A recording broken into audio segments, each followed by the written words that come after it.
기도하겠습니다. 나의 힘이 되신 여호와여, 내가 주를 사랑하나이다. 지금도 살아계신 사랑의 하나님 아버지, 오늘 주일 예배를 맞이하여 부족하고 연약한 종을 다시 강단에 세워주심을 감사드립니다. 아무 공로도 없는 이 죄인을 붙잡아 주시사 지금도 살아계신 하나님의 말씀을 담대히 바르게 전할 수 있도록 도와주시옵소서.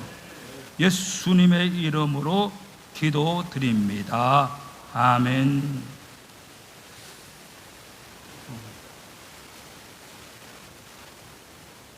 감사합니다. 뜨거운 사막을 횡단하는 사람이 오아시스 곁에서 목말라 죽는 현대인의 비유가 있습니다. 우리는 과거에 비해서 물질적으로 훨씬 풍부한 시대를 살고 있죠.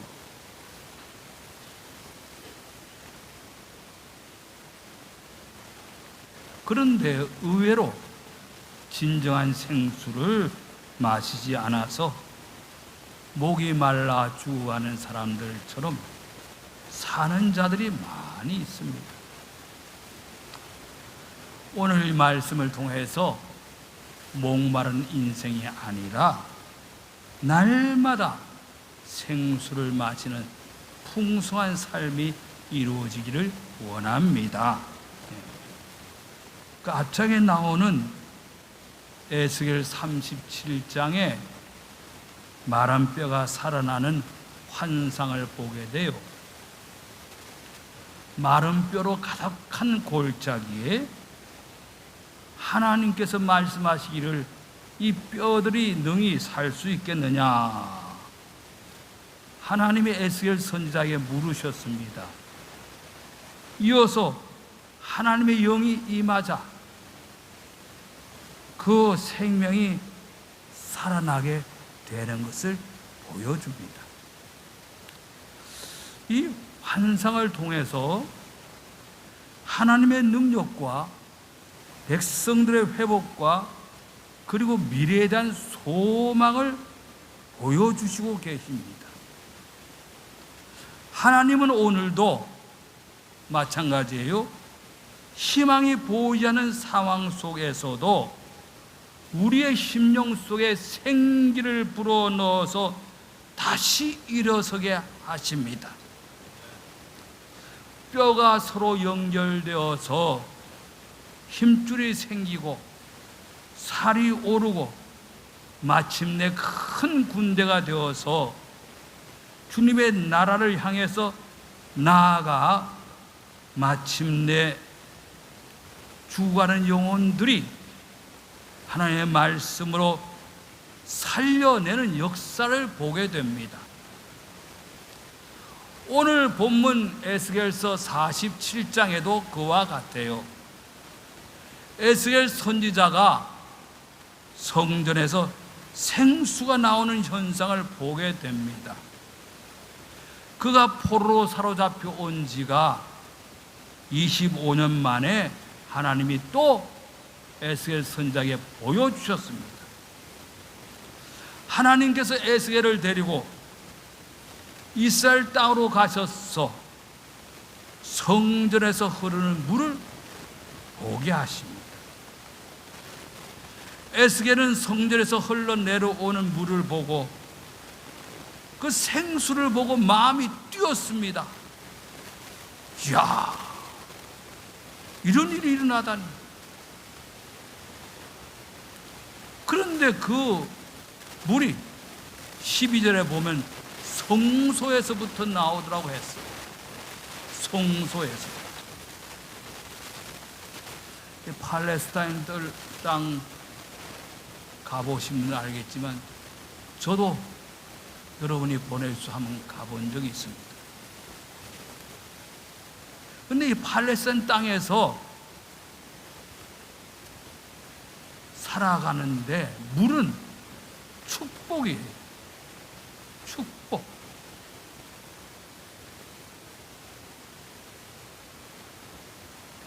이제 생수가 성전 문지방에서 흘러내려서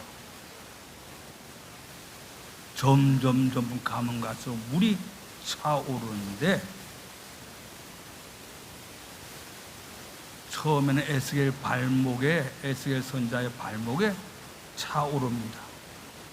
이어서 무릎에 차오르죠. 또 허리까지 차오릅니다.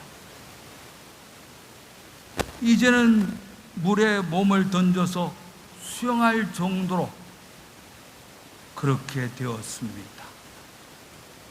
생수의 근원이 다른 데가 아니라 성전이에요. 성전. 요한복음 7장에 보면 예수님의 몸에서 나오는 보혈은 예수님이 보내주는 생명의 생수라고 말씀하고 계십니다.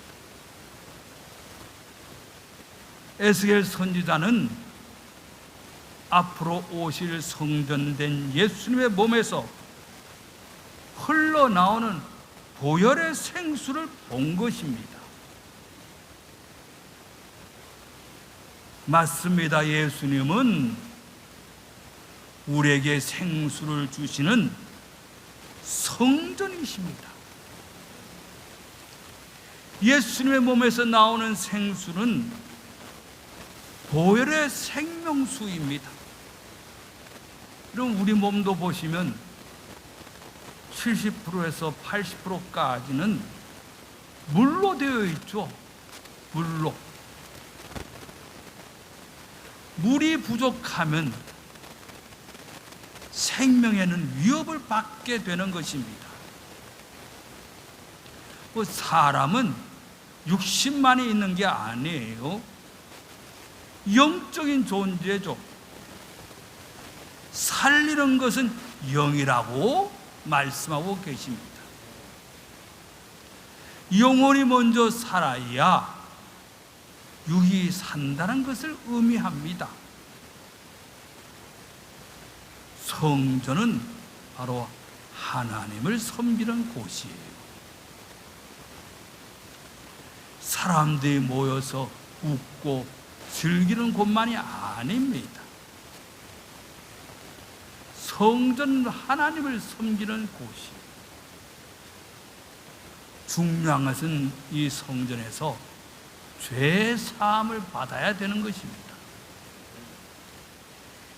예수 그리스도를 만나는 곳임을 잊지 마시기를 바랍니다. 구약의 성전은 바로 예수 그리스도를 의미하고 있죠. 신약 시대에도 마찬가지입니다. 교회는 예수 그리스도가 주인이 되신다는 것을 우리에게 믿게 합니다. 바로 예수님이 계시기 때문에 교회도 존재하고 있고요. 그 속에는 생명을 살리는 복음의 생명수 말씀도 있습니다.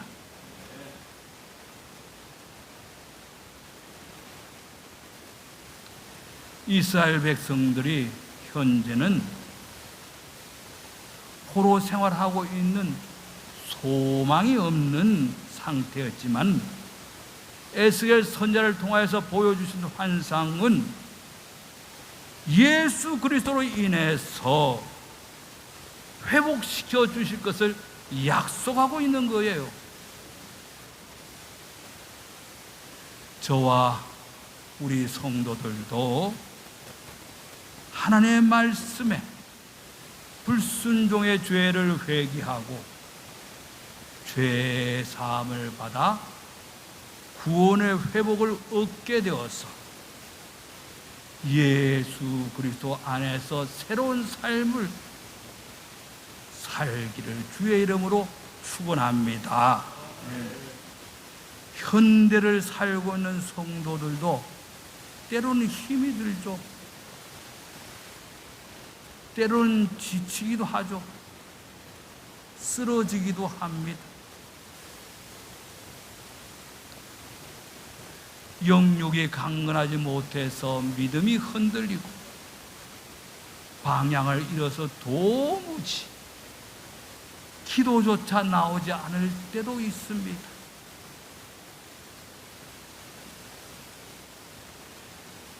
그러나 절망적인 상황에서도 주님의 손이 나를 놓지 않고 있으면 되는 거예요. 십자가의 보혈이 흐르는 곳에는 구원의 역사, 회복의 역사가 반드시 일어납니다. 이것이 바로 구원의 능력을 의미해요. 하나님의 말씀이 처음에는 작게 시작을 하죠. 그런데 가면 갈수록 더 풍성하게 되고 또 완성되어져 가는 것입니다. 신약의 교회들도 그래요. 처음에는 엄청난 핍박을 받았죠. 그러나 하나님의 능력과 지혜로 마침내 주님의 교회가 흥황하게 되었습니다. 우리 교회도 그렇죠. 오늘도 사탄의 세력은 가정과 교회를 무너뜨리기 위해서 모든 권모술수를 다 쓰고 있습니다.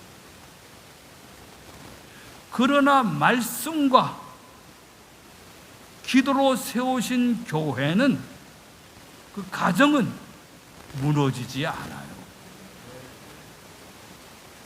주님 오실 때까지 승리할 줄로 믿습니다. 여러 가지 우리가 힘든 현실에서 살고 있지만은 예수님을 굳게 믿고 순종하면 우리가 알지 못하는 순간에도 하나님이 복을 주시고 계심을 믿게 됩니다. 예수님 안에서 사는 우리 성도들의 생수의 물은 마르지 않습니다. 가물지 않아요. 영적인 가뭄이 오면 절대로 안 되죠.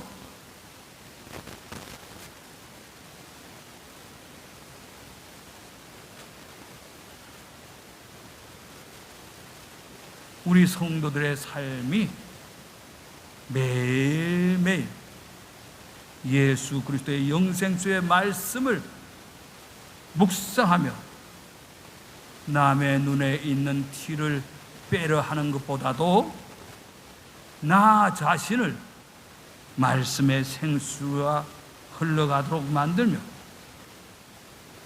새 열매를 맺게 되고 그 잎사귀가 약재로가 되는 것입니다. 분명히 이 생수의 강이 흐르는 곳마다 회복과 생명의 역사가 일어날 것입니다. 우리 안에 생겨진 이 작은 믿음이 비록 작아 보여도요, 예수님으로 인해서 큰 강을 이루고 물이 바다 덮음같이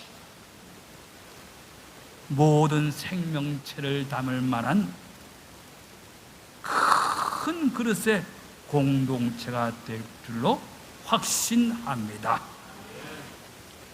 결론으로 우리 12절을 다 함께 읽겠습니다. 12절 말씀 시작. 강 좌우가에는 각종 먹을 과실나무가 자랐어. 그 잎이 시들지 아니하고 달마다 새 열매를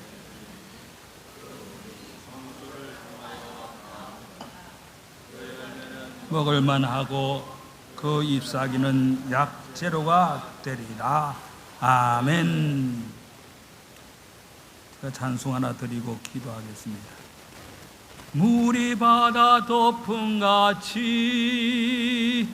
여호와의 영광을 인정하는 것이 온 세상 가득하리라.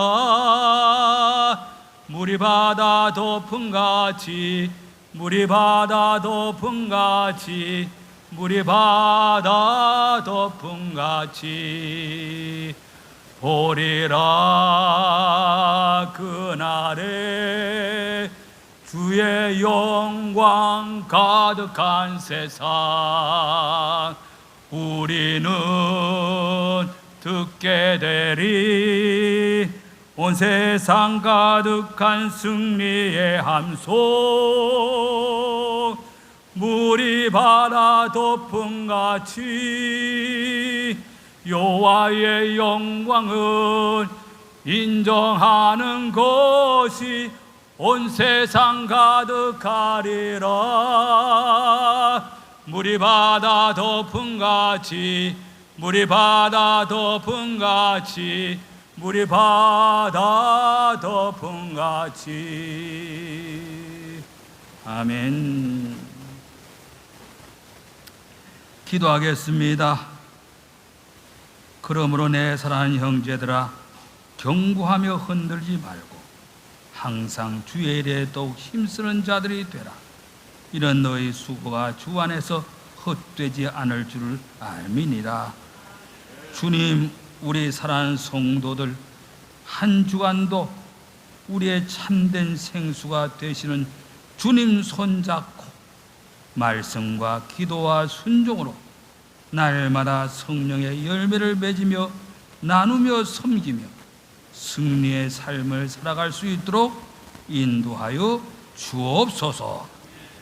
감사를 드리옵고 공로없는 죄인이 우리 주 예수 그리스도 이름 받들어 기도드립니다. 아멘.